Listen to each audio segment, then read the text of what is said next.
മലയാളത്തിന്റെ പ്രിയനടൻ സലീം കുമാറിന് ഇനി സിനിമയിൽ വിശ്രമം. മലയാളമുള്ളിടത്തോളം കാലം ഓർത്തിരിക്കുന്ന ഒരുപാട് ഓർമ്മകൾ ബാക്കിയാക്കിയാണ് അദ്ദേഹം യാത്രയായിരിക്കുന്നത്. തങ്ങളുടെ പ്രിയപ്പെട്ടവനെ ഒരു നോക്ക് കാണാനായി ആയിരങ്ങളാണ് ലാഫിംഗ് വില്ലയിലേക്ക് ഒഴുകിയെത്തിയത്. ശക്തമായ മഴയെപ്പോലും അവഗണിച്ചാണ് സലീം കുമാറിന് യാത്രാമൊഴി ചൊല്ലാൻ മലയാളികളെത്തിയത്. ലാഫിംഗ് വില്ലയുടെ മുറ്റത്താണ് സലീം കുമാറിന് അന്ത്യവിശ്രമം ഒരുക്കിയത്. സലീം കുമാറിന് അന്ത്യോപചാരം അർപ്പിക്കാൻ മലയാള സിനിമയിലെ പ്രമുഖരെല്ലാം എത്തി. ഇതോടെ അവിടെയുണ്ടായിരുന്ന ഓൺലൈൻ മാധ്യമങ്ങളുടെയും മറ്റും ഉന്തും തള്ളും പ്രദേശത്ത് കടുത്ത പ്രതിസന്ധിയാണ് ഉണ്ടാക്കിയത്. ഒടുവിൽ സലീം കുമാറിന്റെ മകൻ ചന്തുവിന് ഇടപെടേണ്ടി വരിക വരെ ചെയ്തു. ഈ ദൃശ്യങ്ങൾ സോഷ്യൽ മീഡിയയിൽ ചർച്ചയാണ്.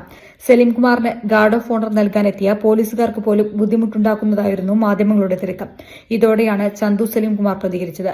സലീം കുമാറിന് അന്ത്യചുംബനം നൽകാൻ പോലും ബുദ്ധിമുട്ടേണ്ടി വന്നതോടെയാണ് ചന്തു മാധ്യമപ്രവർത്തകരോട് മാറി നിൽക്കാൻ ആവശ്യപ്പെട്ടത്.